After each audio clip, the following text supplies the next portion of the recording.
Bienvenidos un día más con nosotras a este su canal Desde la Mirada Weisberg. Estoy muy contenta porque el día de hoy Miriam nos tiene preparado un tema que nos dejará boquiabiertos. Gracias. Hola a todos, es un placer estar aquí con ustedes. Yo había dicho que íbamos a hablar hoy, el tema iba a ser la mujer y la mujer en México, pero me di cuenta de que pasan cosas en el transcurso de la semana y que me hacen pensar que debo hablar de otros temas e ir posponiendo algunos. Entonces, en el caso de hoy, me voy a tomar la libertad de hablar con ustedes en detalle de lo que es la Organización de las Naciones Unidas, la ONU, dadas las circunstancias del papel que en este momento está jugando México en el Consejo de Seguridad, el papel que jugó, sigue jugando o cree jugar el señor presidente y las aseveraciones de Ebrard con las que estoy totalmente en desacuerdo. Entonces ya saben que siempre tengo mi acordeón porque luego se me olvidan las cosas. Entonces voy a empezar por contarles los antecedentes de la Organización de las Naciones Unidas. A raíz de que terminó la Primera Guerra Mundial, que se conocía entonces como la Gran Guerra, y que fue de 1914 a 1918, termina la Primera Guerra Mundial y entonces deciden crear un organismo internacional que se conoció como la Sociedad de las Naciones, o extraoficialmente también se le llamaba la Liga de las Naciones, cuyo objetivo primordial iba a ser el mantenimiento de la paz y la seguridad internacional. Y así, después de que en la reunión que se conoce como el Tratado de Versalles, el 28 de junio de 1919 nace la Sociedad de las Naciones con el objeto, como les digo, de organizar o reorganizar todo el despapache de lo que había quedado de la Primera Guerra Mundial, cómo se reestructuraron países, desapareció el Imperio Austrohúngaro, surge Polonia, la culpa de Alemania, que si Turquía, etc. Y entonces surge, como les digo, la Sociedad de Naciones, que, entre otras cosas, tenía elementos de interés de cooperación internacional, pero fundamentalmente era mantener la paz, que no se volviera a dar una experiencia como lo que se dio de la Primera Guerra Mundial. Lamentablemente, como todos sabemos, pues la Sociedad de Naciones tuvo una que otra acción, pero en concreto no logró lo que se buscaba. Tal vez así que se da la Segunda Guerra Mundial. Y entonces, cuando termina la Segunda Guerra Mundial, en 1945, se empieza a decidir por los países que estaban constituidos, triunfadores, obviamente no, los que quedaron como héroes, entre comillas, porque héroes no son ninguno, pero todos se la creen. Y entonces decidieron la creación de un nuevo organismo, desaparecer la Sociedad de Naciones y crear un nuevo organismo internacional llamado Organización de las Naciones Unidas. Y este organismo de las Naciones Unidas entra en vigor el 24 de octubre de 1945 con tres objetivos muy claramente definidos. Uno, mantener la paz y la seguridad internacional. Dos, fomentar entre las naciones las relaciones de amistad, el respeto a las políticas internas de cada país. De ahí viene todo lo de respetar la soberanía, y como consecuencia de ello destaco, nace en México a fines del siglo XIX lo que se conoce como la doctrina Estrada, y es el respeto a la soberanía y política interna de cada país. Y tercero, realizar la cooperación internacional en la solución de problemas globales internacionales, ya fuera de carácter económico, pero básicamente tendiente hacia la solución de problemas sociales y en alguna medida también culturales y humanitarios. Y entonces así es que se crea la Organización de las Naciones Unidas, que para lograr sus objetivos cuenta desde 1945 con los siguientes órganos que voy a brevemente destacar cuáles han sido sus objetivos por lo que fueron creados. Está la Asamblea General, el Consejo de Seguridad, el Consejo Económico y Social, que por sus siglas en inglés se conoce como el ECOSOC, la Corte Internacional de Justicia, cuya sede está en La Haya, y una Secretaría General. Hablando de la Asamblea General, cuando se creó las Naciones Unidas, se creó con, creo que eran 31 estados, que fueron estados miembros, y fue paulatinamente aumentando. En el 48 creo que ya habían 45, y actualmente en Naciones Unidas están registrados 194 estados miembros y 2 observadores. Uno es el Vaticano y el otro es la OLP, que quiere decir Organización para la Liberación de Palestina. La Asamblea General está integrada por todos los miembros de las Naciones Unidas. Yo el dato que tengo, todo lo que yo les hablo es hasta el 2018. Desde el 2018 han cambiado mucho las cosas. Primero en México, ni que decirlo con el cambio de gobierno, pero también a nivel internacional por los cambios en las relaciones económicas y luego por la famosa pandemia que se manifiesta en diciembre del 19 y que agarra más fuerza en enero, febrero del 2020. Entonces, los datos que yo les doy, a lo mejor me pueden decir, es que no es cierto. Pues sí, puede ser que no sea cierto. Pero lo que yo he obtenido de la información y de la investigación que he hecho es hasta el 2018. Y para el 2018 se decía que había 193 estados miembros de las Naciones Unidas, y entonces retomo. La Asamblea General es donde participan absolutamente todos los estados miembros, y es el foro donde cualquiera de esos estados miembros puede manifestarse sobre cualquier asunto. Puede ser de tipo de político, económico, cultural, humanitario, de cuestiones de buscar la paz, etc., ¿sí? Que se considere de interés para los demás miembros. Esta Asamblea General se reúne, empieza sus reuniones cada año el tercer martes de septiembre del año y termina el 31 de diciembre. ¿Ok? Eso es la Asamblea General de las Naciones Unidas. En estas reuniones anuales hay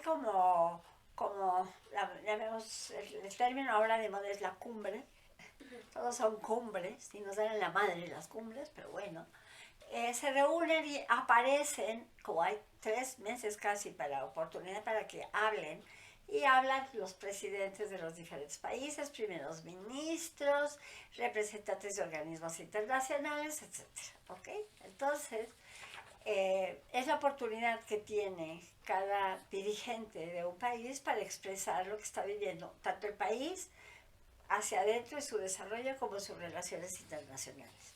Entonces, como digo, se reúne una vez al año, desde el tercer martes de septiembre hasta el 31 de diciembre. Otro órgano importantísimo es el Consejo de Seguridad. El Consejo de Seguridad está formado por 15 naciones o estados miembros que tienen una característica muy, muy especial.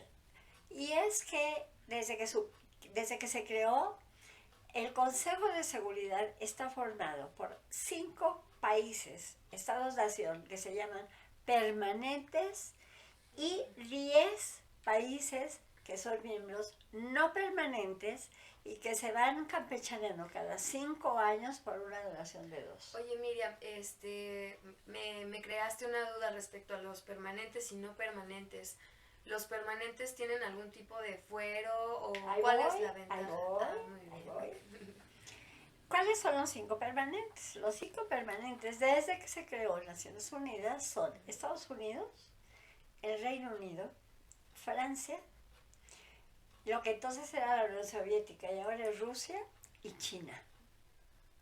Y estos 5 permanentes tienen toda una serie de características que yo llamo privilegios, tal vez no merecidos, pero los tienen de su creación. Y es que además de que son eso, permanentes, que están siempre ahí, tienen lo que se conoce como derecho de veto. Eh, una característica que tiene la Organización de las Naciones Unidas es que no tiene un elemento jurídicamente válido de coerción. No puede tener una acción coercitiva. Por lo tanto, en lo que se refiere a las conclusiones a las que se llega sobre lo que se propone en la Asamblea General, se llaman recomendaciones. En el caso del Consejo de Seguridad, a diferencia de la Asamblea General, se llaman resoluciones. Y entonces esas resoluciones tienen una consecuencia mucho más firme, mucho más impositiva, llamémosle así, y precisamente ese derecho de veto que tiene cada uno de esos 5 permanentes es el que afecta que sí o no se llegue a una resolución de cualquier iniciativa que se presenta ante el Consejo de Seguridad. Insisto, el Consejo de Seguridad, su función principal es el mantenimiento de la paz y la seguridad internacional. Y entonces, si por ejemplo Polonia se queja de que Bielorrusia está teniendo broncas y le está mandando refugiados, etcétera, se presenta la queja ante el Consejo de Seguridad y no importa lo que se vote por los 15 miembros, uno de ellos, si es de los 5, veta y ya lo pasó. Se echa a la basura la iniciativa. Así tal cual, se ignora. Y entonces, un comentario al margen, es que a raíz de que en la sociedad internacional se fue desarrollando, como ustedes recuerdan, la antepasada entrevista se habló sobre el G20, entonces se ha hablado de que también ya hay países emergentes y se ha considerado la posibilidad, que no se ha llegado a dar, pero se ha pensado en la posibilidad de que además de los 5 permanentes, se agreguen 3 que sean de países emergentes.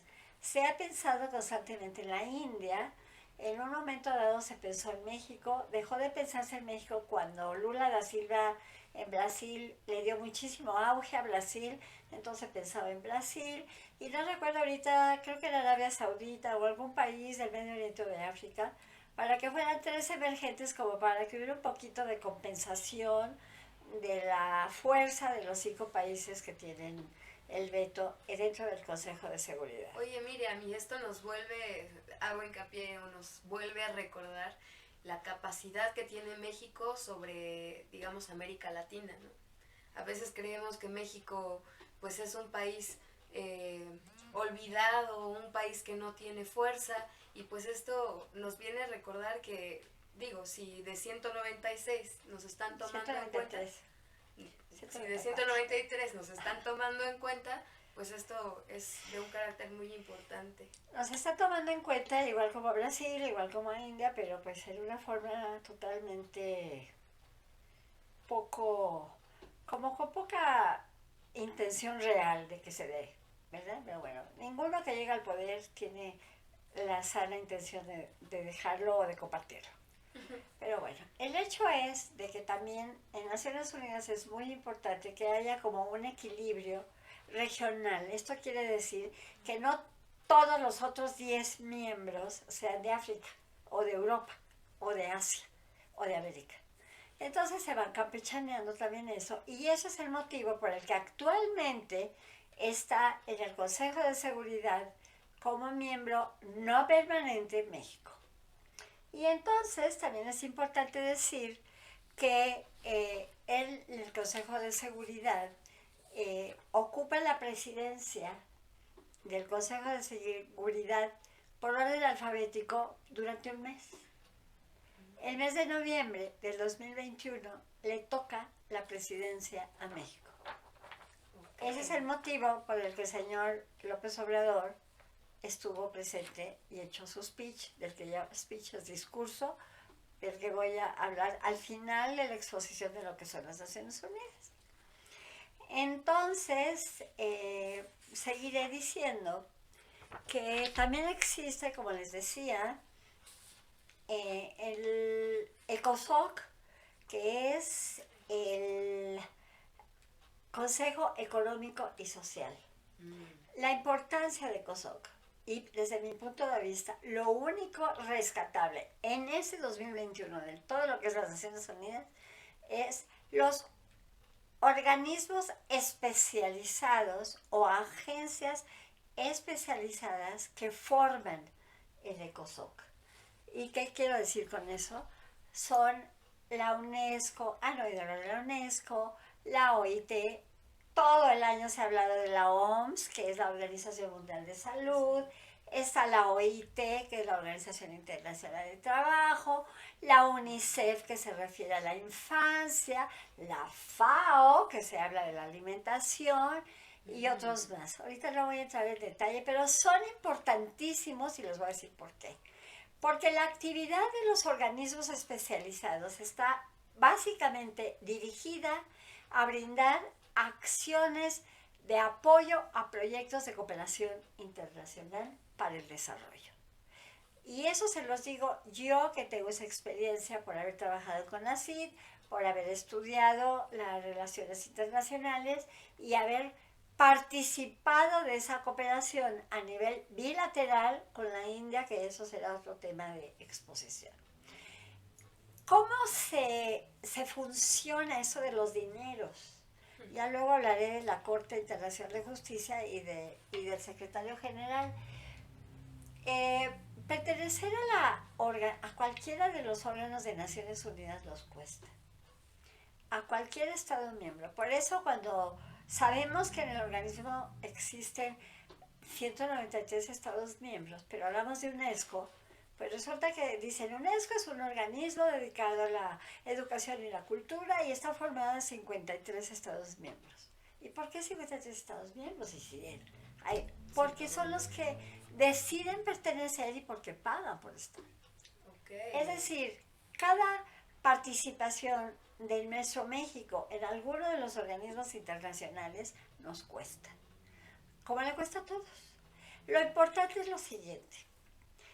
Hay lo que se llama, dentro de estos organismos especializados, lo que se llama países donantes y otros países que son recipientes. Y dentro de esos recipientes está muy claramente establecido cuánto va a recibir cada país de lo que da en función de su nivel de desarrollo relativo. No tengo idea cuáles son los parámetros con los cuales se define, pero un ejemplo es el siguiente. México es un país emergente cuya situación socioeconómica es muy diferente a la de Haití o a la de Nigeria. Entonces, por cada dólar que México aporta, por ejemplo, a la FAO, recibe apoyos en proyectos de desarrollo, $1.50, digamos, o $2. En cambio, de cada dólar que aporta Haití, recibe en proyectos de investigación y desarrollo $8. Es decir, es proporcional a la falta de desarrollo, al subdesarrollo. Y esos países donantes no reciben ni un centavo y solo dan. Obviamente, como en cualquier lado, si yo doy, pues me siento con el derecho de decidir. Y esa es la bronca que ha habido siempre con los Estados Unidos. Los Estados Unidos se le critica y se habla solo de Estados Unidos como el país hegemónico. Pues sí, sí lo es, pero también le cuesta. El 22... Perdón, ¿a qué te refieres como a un país hegemónico? Hegemonía, como lo dije la vez pasada, es tener el control, el mando. Okay. El que más influye en la toma de decisiones. El país que más recursos económicos da a las diferentes instancias de Naciones Unidas es los Estados Unidos. Estados Unidos colabora, así en suma, con el 22% del presupuesto total de la Organización de las Naciones Unidas en lo que se refiere a los órganos principales de los que les estoy hablando, porque luego surgen otros de los que les voy a hablar. Ahorita no pude encontrar, porque tengo la lista de lo que cada uno aportaba hasta el 2018, y curiosamente, no me lo van a creer, pero México aporta más que China en porcentajes. Les digo, prometo, en cuanto lo tengan se los digo o se los escribo, pero el hecho es ese, nos cuesta y recibimos a cambio también. México cambió un poco su estatus dentro de las Naciones Unidas a raíz de que, ¿cómo se llama? Carlos Salinas de Gortari, siendo presidente de México, logró que México fuera incluido en la organización, en la OCDE, que es Organización de Comercio y Desarrollo Económico. La OCDE, ahorita no tengo aquí la información porque iba a las Naciones Unidas, es un organismo regional al que pertenecen 32 países, supuestamente los de mayor desarrollo relativo, y México forma parte ya de la OCDE, además del G20, para que sigan diciendo que México es una portería. Pero lamentablemente aquí no nos favoreció mucho el pertenecer a la OCDE, porque nos convierte ya en un país emergente, y entonces ya los parámetros para que recibamos a cambio un mayor financiamiento en proyectos de desarrollo disminuyó. Pero no nomás nosotros, está creo que Argentina, no tengo la lista ahorita de la OCDE, se los prometo para la próxima. El hecho es que eso es lo que se refiere al organismo conocido como el ECOSOC. También está la Corte Internacional de Justicia, cuya sede es en La Haya. El resto de los organismos de Naciones Unidas, salvo uno que otro organismo especializado, su sede es en Nueva York. En Nueva York está la sede de la Organización de las Naciones Unidas, que eso también ha traído broncas porque si tienes enemistad con Estados Unidos, como pasó tantos años con Cuba, pues no había manera que tuvieran visa para llegar a Estados Unidos y asistir a Naciones Unidas. Así es esto del poder, lo he repetido 1000 veces y pues, al que no le guste, pues se aguanta, ya no va a decir que se sobe porque no le debe. El hecho es que en la Corte Internacional de Justicia, déjenme encontrar el dato, está formado, permítanme un momentito, está formada por 15 magistrados que son elegidos por la Asamblea General de las Naciones Unidas y por el Consejo de Seguridad. Y su mandato es de 9 años. Se me olvidó mencionar que los 10 miembros no permanentes del Consejo de Seguridad también son elegidos por la Asamblea General.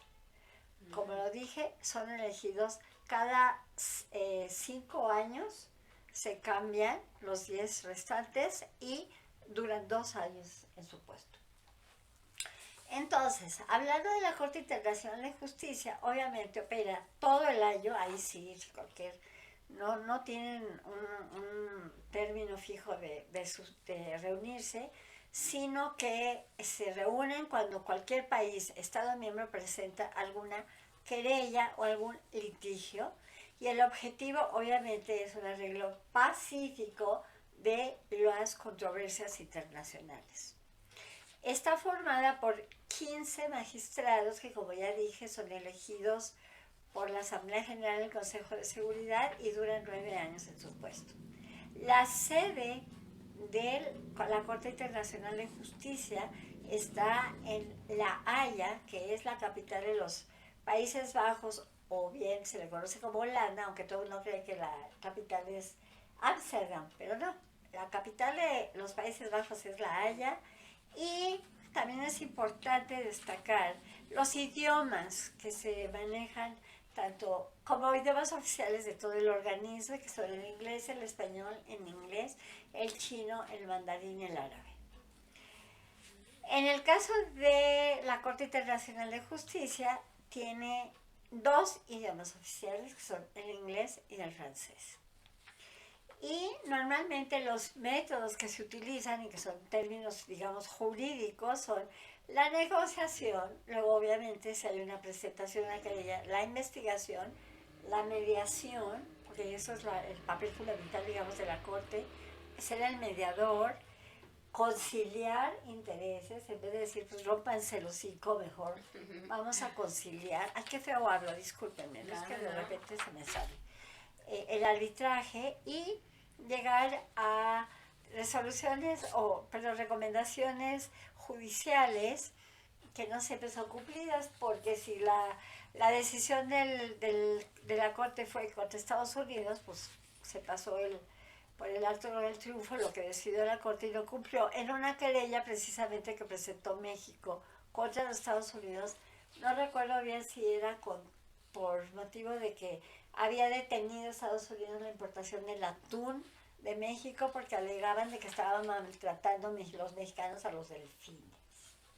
En fin, la Secretaría General, que es la quinta instancia de Naciones Unidas, es un papel importante y está conformado por un secretario general y el personal que requiere la Organización de las Naciones Unidas para que funcione.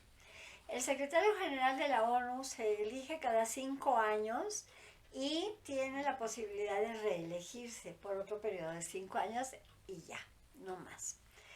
Desde la creación de la ONU ha tenido sobre todo importancia, insisto, en lo que se refiere a la cooperación internacional y digamos que en lo que se refiere a la actuación también de la Corte Internacional de Justicia, de la que creo que hablé cuando hablé de las decisiones de la reforma eléctrica y la posibilidad o no de que hubiera acciones de amparo, llamémosle así, o que tuviera consecuencias jurídicas si llegaba a pasar la ley eléctrica y desaparecía la posibilidad de que ciertas empresas pudieran seguir operando en México.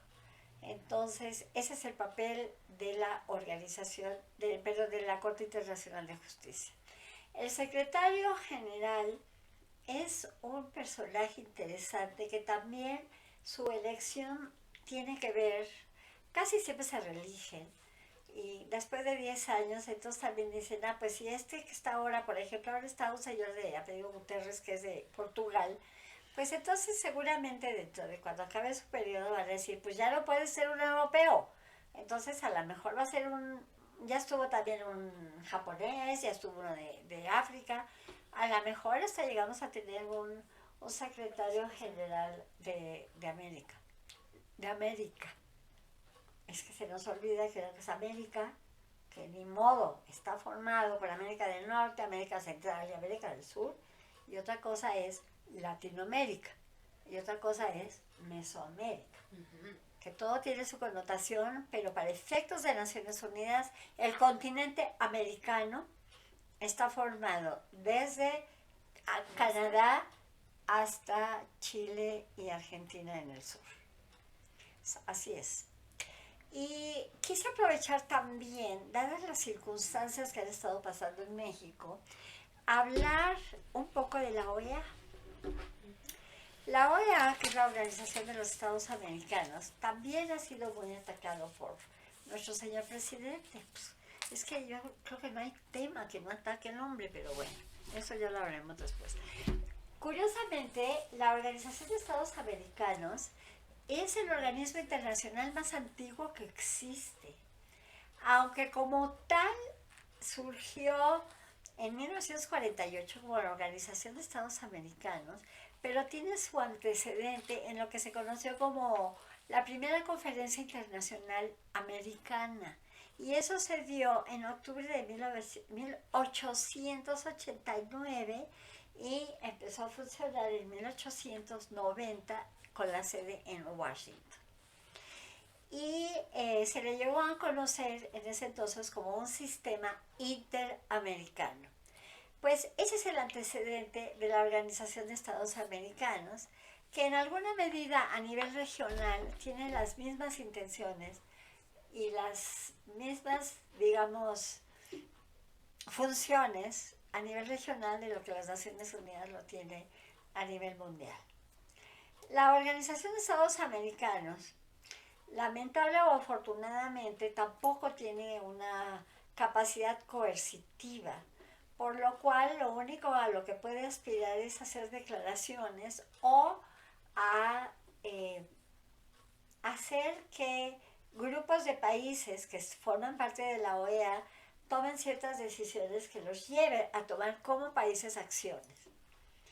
Y en cuanto a las decisiones, les voy a contar dos ejemplos que para mí son muy importantes, porque no importa el organismo en sí, sino cuál es la influencia que cada Estado miembro tiene para tomar una decisión o para dar un voto. En la OEA hace, no me acuerdo si fueron 3 o 4 años, el secretario general también no me acuerdo del nombre, se me olvidó checarlo. Ay, bueno, no me acuerdo. Él convocó a una reunión que se llevó a cabo en Cancún, México, para sancionar a Venezuela y que tuviera elecciones libres y democráticas. Y asistieron todos los países de América que forman parte de la OEA. Es muy importante destacar que cada país miembro de la OEA tiene un voto.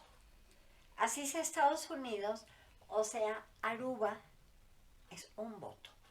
Hay una serie de pequeños países del Caribe que ni siquiera conozco sus nombres y que están muy involucrados y dependientes de Venezuela, porque cuentan con su petróleo. Entonces, cuando se llevó a cabo la votación para esta iniciativa de sancionar a Venezuela para que hubiera elecciones libres y democráticas, se requería mínimo 23 votos. Pero solo se logró 20, porque 9 islas votaron a favor de Venezuela porque tenían un compromiso económico con Venezuela, una dependencia de Venezuela. ¿Ok? Exactamente lo mismo pasa a nivel Naciones Unidas. Naciones Unidas tiene 193 miembros, de los cuales muy probablemente ciento y tantos dependen ya sea de los países árabes por el petróleo, de los Estados Unidos por lo que les dan, de Rusia, de países que ni siquiera tenemos idea de que fabrican armas como Rumania o como Hungría o Austria, que son fabricantes de armamento que ni la tenemos, ¿verdad? Bueno, entonces eso hace que las votaciones no necesariamente sean para el bien de lo que fue propuesta la iniciativa, sino porque está cumpliendo con intereses de país y de intereses económicos de cada uno. Y eso me lleva a México. No voy a comparar las Naciones Unidas con el Congreso de nuestro país, que acabamos de darnos cuenta con las votaciones que se dieron dentro primero de los diputados, luego de los senadores, para definir el presupuesto del gobierno del país para el 2022. Así como a nivel Naciones Unidas los países no piensan mucho en sus pueblos, sino en sus necesidades que los gobiernos tienen, en nuestro país está sucediendo lo mismo en lo que se refiere al contexto del Congreso de la Nación, que ya lo mencioné en ocasiones anteriores y que no me voy a cansar de repetirlo. Lamentablemente, los diputados y senadores de nuestro Congreso de la Unión tienen compromisos o tienen vísceras o tienen emociones que los hacen cumplir más con su partido y más con el presidente de la República que con su pueblo, con sus representados, porque cada diputado está representando a un grupo de mexicanos. Y no me estoy refiriendo exclusivamente al gobierno actual. Eso ha sido siempre. Desde que desde que se creó, digamos, el PRI, y luego el PRI creó el PAN, y luego se dio lo que se dio, y luego ya en los años 90 aparece el Instituto Nacional Electoral, que entonces era IFE. La realidad es que la gente que llega al poder se le olvida primero quién lo puso y como para qué. Y eso me lleva a por qué estoy hablando de las Naciones Unidas hoy. Como México es el presidente este mes, tiene la presidencia del Consejo de Seguridad, el señor López Obrador consideró oportuno hablar frente a los 15, 14 más nosotros del Consejo de Seguridad. Lamentablemente no era ni el lugar, ni el momento, ni el tema para llevarse al Consejo de Seguridad. Como lo dije, el Consejo de Seguridad trata de solucionar problemas de paz y de seguridad. En México no hay ni paz y mucho menos seguridad. Candil de la calle y oscuridad en su casa. Exacto. Pero además, ¿qué problemas estaba en ese momento tratando el Consejo de Seguridad? La bronca de Afganistán, que se retiró a los Estados Unidos en lo que yo llamé un fracaso anunciado. La bronca también de Afganistán, que se está dando internamente entre los talibanes y el ISIS, que ya es un problema interno, pero que atañe al Consejo de Seguridad. La bronca entre China y Taiwán, porque está habiendo problemas muy serios de la intención de China de que ya le pare a su radio Taiwán y apoderarse de lo que supuestamente le corresponde. Las broncas gruesísimas que existen entre Corea del Sur y Corea del Norte, donde uno alega que se está curando en salud, gastando millones de dólares en misiles y la gente muriéndose de hambre en Corea del Norte. Está, obviamente, aunque no se hace mucho, lo que pasó, por ejemplo, en las elecciones en Nicaragua y las connotaciones que eso tiene. Y dentro de este marco, los problemas en Yemen, los problemas en el Medio Oriente, el acuerdo de nuclear de Irán, las broncas de la Unión Europea, el Brexit, y aparece el Obrador, hablando ante este Consejo de Seguridad de corrupción. Y propone un plan, que no me acuerdo muy bien cómo se dice, solidaridad y bienestar. Obviamente, muchos se quedaron callados, ni qué decir de los periodistas y super expertos en la opinión pública mexicana, porque muy pocos publicaron, o por lo menos yo vi muy pocas declaraciones de lo que dijo Rusia y de lo que dijo China. Y en una palabra dijeron, el presidente de México se equivocó de ventanilla. Hagan de cuenta de que la ventanilla de partidos donde cada quien mete sus asuntitos, se equivocó el señor López Obrador, no era la instancia adecuada. El Consejo de Seguridad no está para preocuparse de un plan de bienestar de las naciones. Por otro lado, el Consejo de Seguridad tampoco está para decidir lo que posteriormente aseveró López Obrador y que fue el decir en qué consiste el plan. Y el plan de solidaridad y bienestar, no sé si lo conoces, No. Él pretende que los 1000 hombres más ricos del mundo y las 1000 empresas más ricas del mundo, empresas transnacionales, cedan el 4% de sus recursos, de su capital, para apoyar este plan de solidaridad y bienestar, que él lo imagina a nivel global como está imaginando sus programas sociales a nivel nacional. Y entonces resulta, y también por eso lo estoy diciendo, porque como no sabemos de lo que están hablando, creemos que están diciendo la verdad.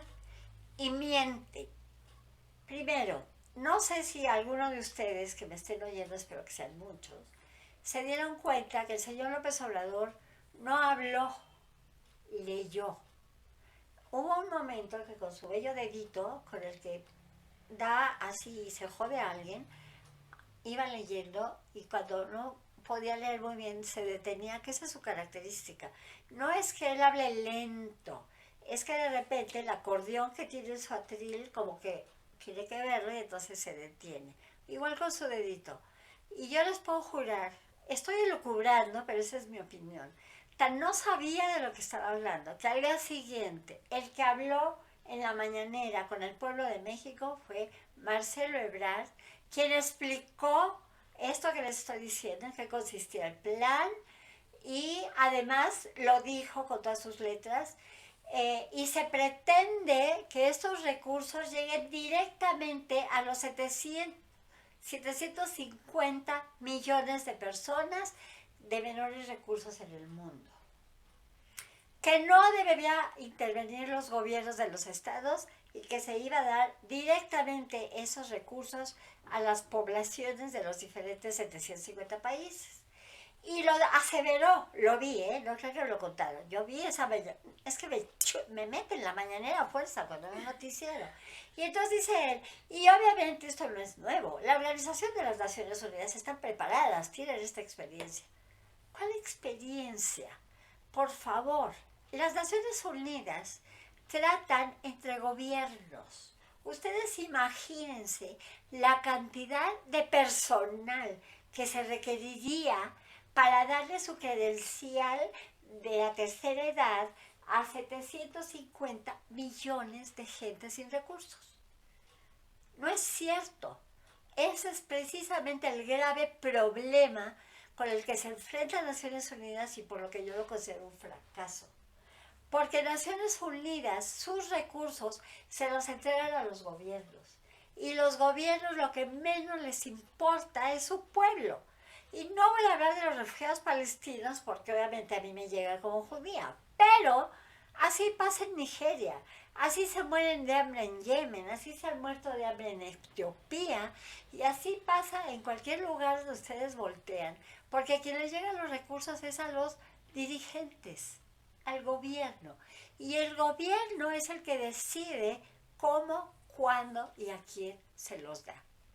Eso también, para mi punto de vista, deriva en la gravísima dificultad que hemos tenido, inclusive en México, por ser vecinos de Estados Unidos y porque somos el canal de paso de tanta gente que está saliendo de sus países de origen, como es Haití, como es todos los países centroamericanos, Venezuela, etc. ¿Por qué? Porque los recursos no les llegan. No tienen idea cuántas veces se ha declarado, a lo mejor ni lo hacen, pero lo han declarado, Estados Unidos, y le ponen nombres para que sea también México y que intervenga, de darles recursos a Guatemala, Honduras y El Salvador para que la gente deje de salir de ahí. Pero ¿qué pasa?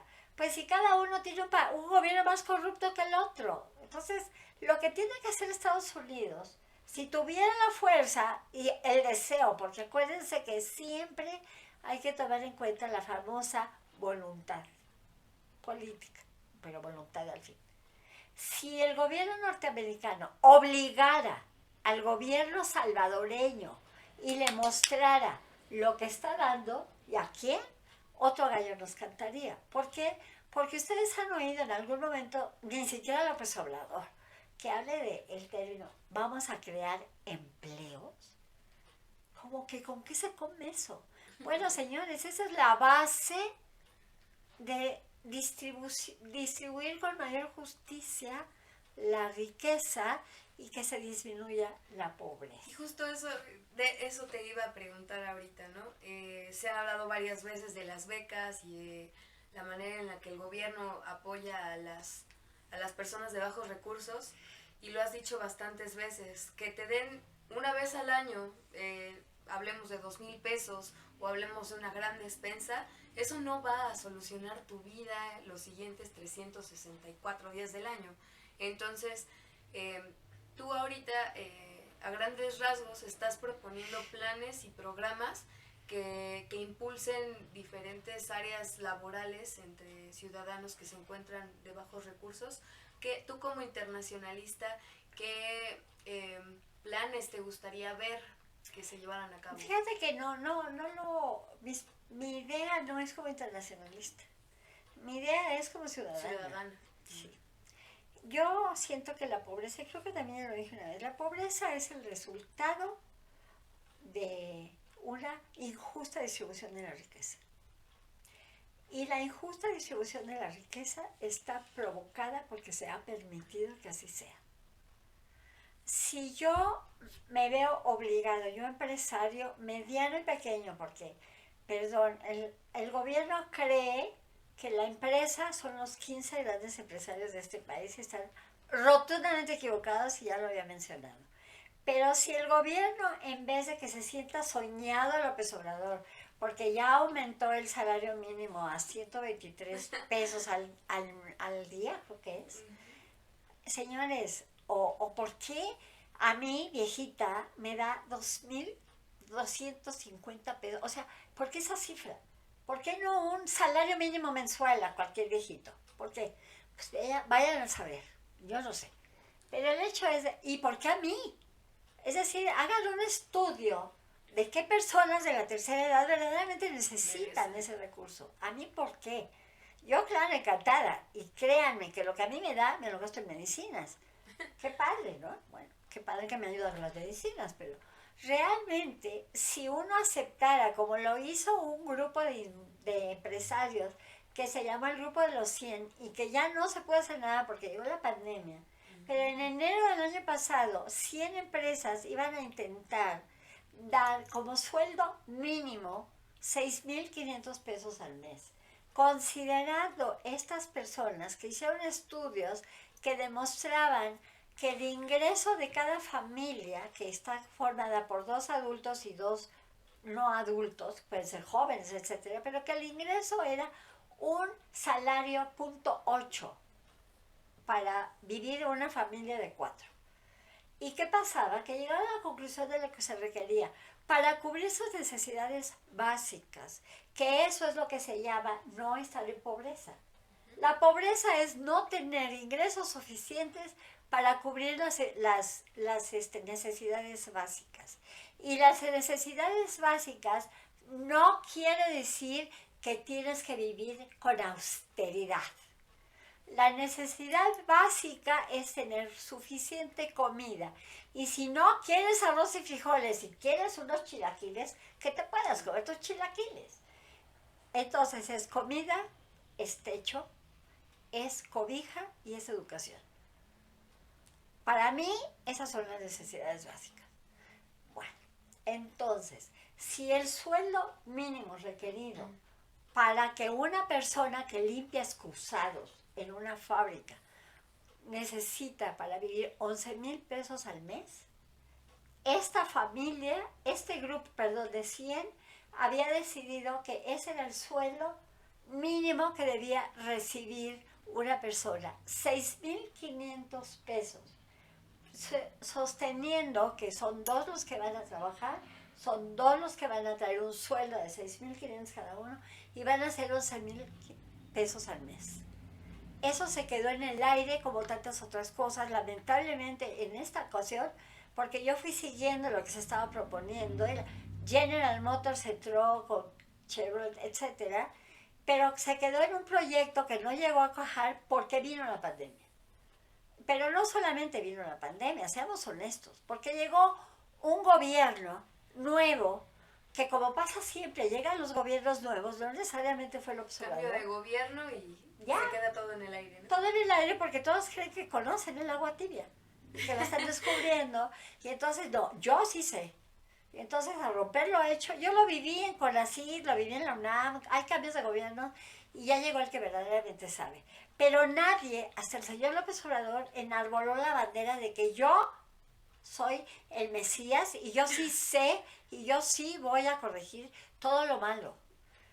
Porque no fue corregir, fue desaparecer lo malo, porque todo era malo, y ahora está la 4T. Bueno, ahora pareciera que tiene demencia o que tiene no sé qué No, cosa. ay, es que me van a perdonar, pero voy a describirlo. Un psiquiatra, en un programa que yo vi, dijo que López Obrador adolecía de delirio. Y me tomé la libertad, ya sabe que tengo fijación con los términos. Yo no le voy a decir si tiene razón o no tiene razón, a menos que sepa qué quiere decir eso de delirio. Descripción. Delirio es un estado de alteración mental generalmente provocado por una enfermedad o un trastorno en el que se produce una gran excitación e intranquilidad, así como desorden de las ideas y alucinaciones. Y también una segunda explicación del término es que se entiende como delirio a un dicho o hecho disparatado, insensato o carente de sentido común. ¿Les suena? Pregunta abierta, ¿verdad? Y ahí nos pueden escribir todos en sus comentarios. ¿Ustedes consideran o no que nuestro presidente Delira. delira? Y entonces, como delira, y todos nos callamos, porque esa es la gravedad de lo que estamos viviendo. Yo estoy aquí hablando. ¿Qué más puedo hacer yo con mis 78 años? Lo único que puedo hacer es informarles de lo que sí es la realidad, no solo de México, sino de los organismos, de las empresas, etc. Me gustaría, no sé si lo voy a hacer la semana que entra, pero hablar de lo que es la pequeña y mediana empresa. ¿Con qué cuenta? ¿Qué se llama pequeña empresa? ¿Y qué estímulo se le debe dar a la pequeña empresa para que salga adelante ahora con lo de la pandemia? Ya se abrieron los Y negocios. eso es lo que ha estado pasando ahorita, ¿no? Después de la pandemia se hizo este fenómeno social, al menos en México, respecto a las ninis, ¿no? ¿Cuántas? Ojalá y el salario mínimo de 6,000 pesos se pudiera conformar de 2 personas, pero habiendo tantas mujeres madres solteras que hoy en día las vemos disparadas en todos los medios de transporte en México para poder vender ya sean su propia ropa, postres, artesanías y lo que fuese necesario. Me para está poder robando mantener. el tema. De todo aquí. Sí. Pues eso podremos platicarlo en la siguiente sesión. Sí, es que me parece algo porque hoy, en este momento, creo, porque estamos grabando el miércoles, para que suba la entrevista mañana, el jueves, en este momento está entrevistándose el señor López Obrador con Trudeau, el primer ministro de Canadá, luego van a hablar él y Biden, luego van a reunirse los tres a las 4 de la tarde y luego nos vamos a enterar de lo que ellos quieren que nos enteremos, que no es lo que decidieron, pero bueno. Así es esto del subdesarrollo, así es esto de la verdad, y yo lo único que quiero, deseo, es que sepamos, que estemos informados, por eso estoy ahora en las Naciones Unidas, y que lo que dicen en la mañanera lo tomen con toda la reserva. Y jóvenes, señores, señoras, tenemos los mejores medios de comunicación ahora. Tenemos un internet que además aprietan un botoncito y adquieren toda la información para que sepan qué está pasando, para que sepan que es una decisión internacional, para que sepan que el señor tiene ciertas limitaciones, igual Putin, igual Xi, quién sabe qué de China, porque nunca me ha aprendido el nombre, igual Netanyahu tenía, que ahora se quedó enfermo de poder y así como lo apoyaba antes, ya hablaré de eso en otro momento, porque también permítanme que haga un paréntesis que no tiene nada que ver con Naciones Unidas, que sí tiene que ver con lo que he escuchado de lo que va a ser las elecciones del 24. Hablando de la oposición. La oposición, si cada uno de los 4 partidos que la forman presenta un candidato, ya se los llevó quien las trajo. Y yo sé que cuando se habla de imitar algún país, pues unos hablan de Dinamarca, otros hablan de Islandia, otros hablan de Holanda. Yo hablo de Israel porque lo conozco, porque lo estudio, porque tengo familia allá y porque tengo amistades. Y recibo noticias de Israel. Y les quiero decir que en este momento para mí es un ejemplo de lo que es para un parlamentario, que aquí se llama diputado, dejar de lado tu interés de partido, dejar de lado tu interés personal y tener en mente el interés de tu país. En este momento, el gobierno israelí está formado, creo que por en una coalición de 8 partidos, donde hay extrema izquierda, extrema derecha, están los ultraortodoxos, y algo que tengo que distinguir porque es un señor, con todos mis respetos, que hay un representante del partido árabe, porque en Israel hay un partido árabe. Los árabes israelíes tienen una representación política y tienen su partido. Y el dirigente de este partido, que ahora está formando parte del gobierno de Israel, ha sido el más prudente de muchos. No se ha dedicado a hablar de que el Estado de Israel no tiene por qué existir, se ha dedicado a que entendamos los dirigentes que lo que debemos buscar es el bien del país. Y por eso se logró hace una semana más o menos que se aceptara el famoso presupuesto. La Knesset, que es el parlamento israelí, aceptó por fin el presupuesto, que el no lograrlo Netanyahu y sus colaboradores, pero los de la coalición, no habían logrado un presupuesto, y por eso hubo 3 elecciones en 4 años, o tres elecciones en 3 años. Cada elección cuesta, que es lo que también pasa aquí. O sea, ya no voy a hablar del presupuesto porque me pongo a llorar de lo que pasa en México. Pero cuando se quiere, se puede. Y eso es lo que nuestros funcionarios tienen que aprender.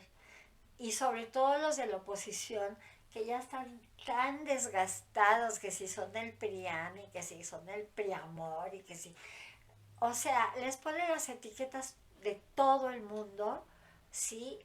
Negativas, obviamente, porque no hay una sola opinión positiva de nadie. Pero caray, tienen hijos. Y ahorita tendrán todo el poder del mundo.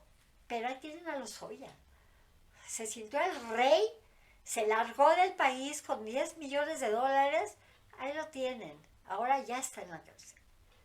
Entonces no sabemos lo que va a pasar mañana.